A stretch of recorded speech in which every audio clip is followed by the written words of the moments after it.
In 1854, Knoxville's town marshal D.J. Stacks proposed the Volunteer Fire Company, which consisted of roughly 100 men.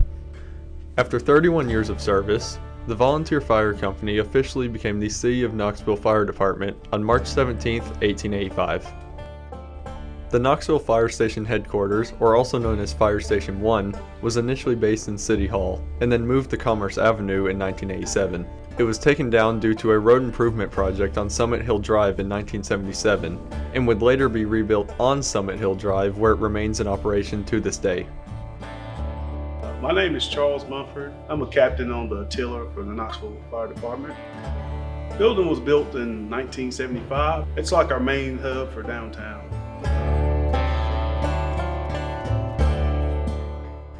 The oldest operating fire station in Knoxville is Station 5, which was established in 1909. My name is Danny Stewart. As you can see, this wasn't built for fire trucks. When it was built in 1909, it was built for horses and a steamer engine. Station 5 was the last fire station in Knoxville to use horse-drawn apparatus, and the building has since been modified to allow for fire engines.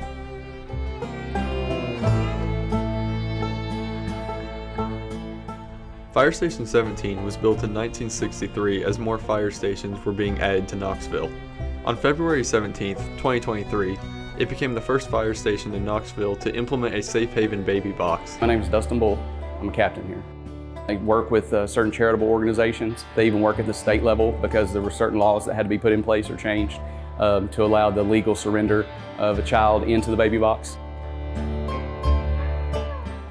Previously the home of the Lonis family, Fire Station 12 was built inside the original house and was later modified to be more suitable to the station's needs.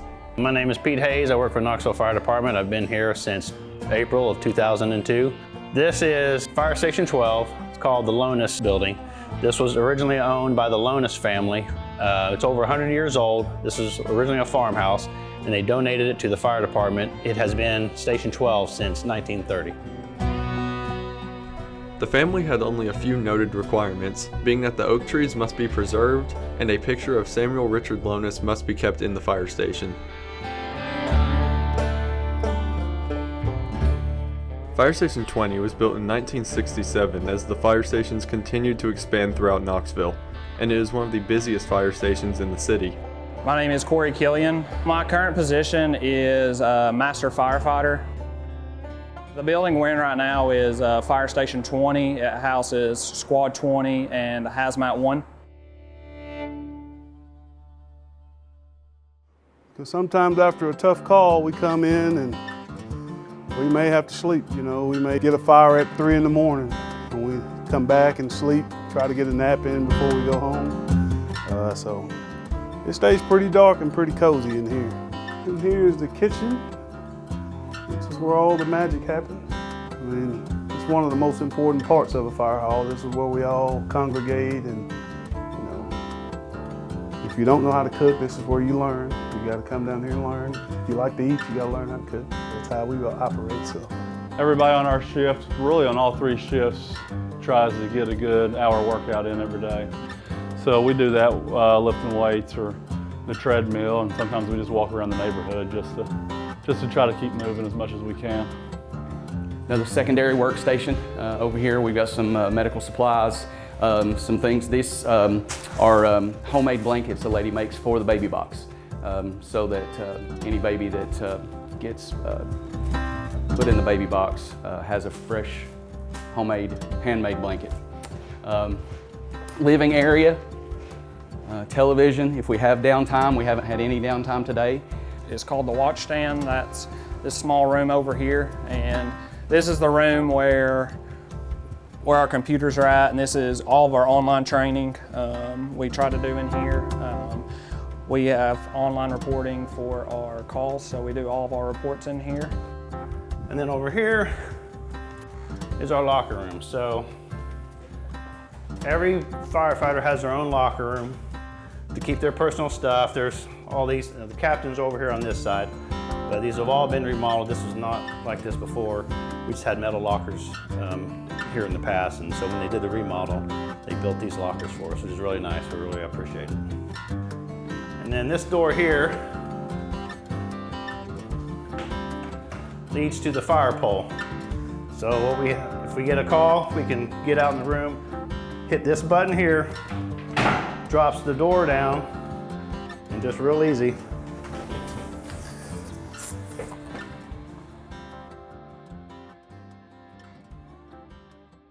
Typical day, we show up in the mornings, we get dressed, we check the truck off. Hopefully somebody's preparing breakfast, but each truck rotate a turn to do breakfast on a shift, breakfast and dinner. We begin to clean up what needs to be cleaned up and check the trucks off, go over the MS bags, go over the truck, pull the truck out, and make sure everything's ready to go. And after radio check, we go ahead and just prepare for the day. There's not a typical day in our job. Today we spent the majority of the day training, and then as soon as we got back to the station, we were going to look over some truck stuff and do some pumping and things like that, and we caught a call immediately for a elderly lady having a stroke. We never know if we're going to run 1 call or 10 calls or what they're going to be. Every call is different, so you just don't know what to expect. Most people think we only do fire, but that's not true. We do EMS, we do hazardous materials, all kinds of other things, anything you need, water rescue, anything that happens and you don't know who to send, the fire department goes. We train when we're not doing calls. We have to train, do pre-plans, which is, go look at all the buildings in our territory. Training never stops. So you start off, to get here for Knoxville Fire Department, you go through the academy, which is 5 months long. And in that academy, you'll learn firefighting skills, hazardous material skills, and medical skills. And then after that, it's continuing education, and education never stops. Training never stops. You've got to stay sharp on these skills. A lot of this stuff it's like a knife. If you don't sharpen it, every once in a while it's gonna become dull. Well, you've got to be physically fit enough to perform, obviously. Our gear is very heavy. You're working in very hot and very humid environments. You've got to be able to carry not only the gear that you wear, but you got to be able to carry the tools. Any strength you can have it, because you'll probably need it. Everyone brings a different strength to the table. As far as there's guys in here that are, super tall, and there's guys in here really short, and you can get to different areas, or you can fit in different areas. Everyone, you kind of find your role as you progress through the job. You got to be in shape. You got to be a hard worker. You got to be trustworthy, good communicator. And you got to be dependable.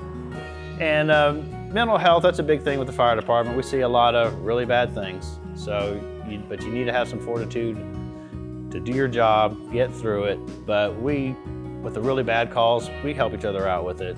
That's a part of the job that people, you see a bunch of smiling firemen. Behind those smiles, you never know what's really going on. So we put our mess aside to help the community and serve the community the best we can. The job itself is fantastic, but more than anything, it's just hanging out with the guys. We're all real close, and our families can become close, and our families come over and we hang out, and it really is it's a great camaraderie, great friendship. We always have a good time. It's like second family. We do a lot of things outside of here together. Our families know each other. But I would say the biggest one is just the sense of pride being able to help the community. Because when they call 911, that's probably one of the worst days of their lives. Nobody gets into this job, you wouldn't think, for a paycheck. We don't make much, so you gotta have some kind of desire to be of assistance to the community. So as a firefighter, I get to do that every day, and I love doing it. It's very fulfilling for me. It's definitely a calling for everybody. I think everybody that is a firefighter says it's a calling, and for me, it was September 11th that made me decide that's what I wanted to do. When I watched what happened on September 11th, I decided, I really admired those guys, and they were definitely heroes. And that's when I decided that's the career I wanted to have myself. I enjoy my job, enjoy going to work, enjoy the people that I work with, enjoy everything we do. I love that it's never the same day twice. It's like I said, there's not a typical day. It's not, oh, we got to go in and do this, we got to go in and do that. You don't know what's going to happen. So it really does mean the absolute world to me.